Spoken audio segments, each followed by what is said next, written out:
idol! Good morning! So, yun. Last time, tapos na tayo kay James Harden, Steph Curry. Tapos, inulit natin yung moves ni Kyrie Irving. So, ngayon naman mga idol, siyempre, moves naman ni Kuya David. Gunggong! Barinig kita sa mukha eh! Ang ituturo ko sa inyo mga idol. So, hindi ko na masyadong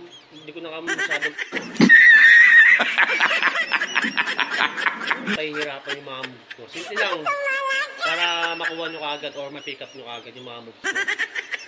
So, di natin patatagalin ito mga idol. Let's go! Moves ko to mga idol ha, hindi ito. Yeah, boy! Moves ng mga idol natin. Moves ko to mga idol. So, kadalasan na moves ko mga idol. Simple lang. Oh, no.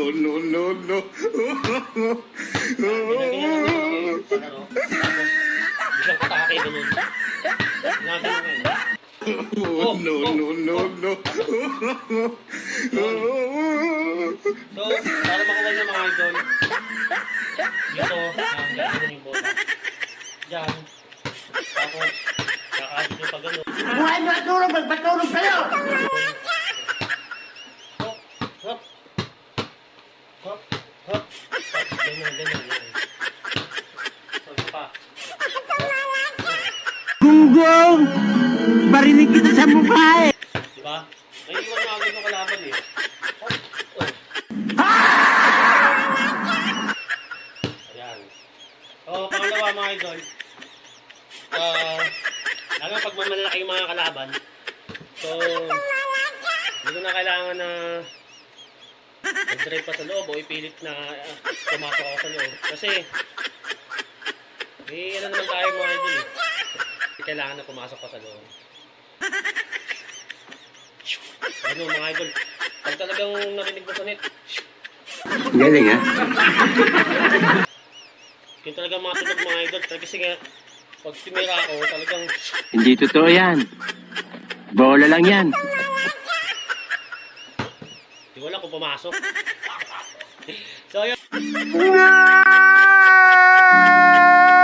mga idol, ito lang ginagawa ko eh.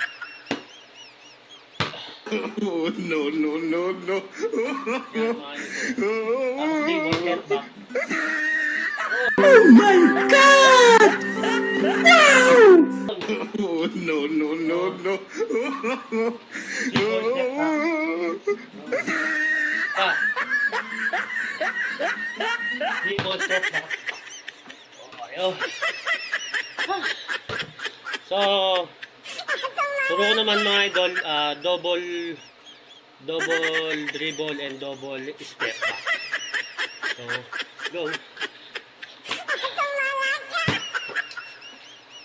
So, double dribble, Oh, no. step back. Gunggong! Barinig kita sa mukha eh! Dribble, step back. Yun mga idol. Tatlo pa lang yun ha. So, dapat ma-pick up nyo mga idol. Susunod, turo ko naman sa inyo kung paano yung mga ano ko, mga fake. Fake sa ano. So, yun lang mga idol. So, thank you. So, yun lang mga idol, no. Sana ma-pick up nyo yun. Next, abangan nyo ulit itong susunod na video kasi mga idol. Go!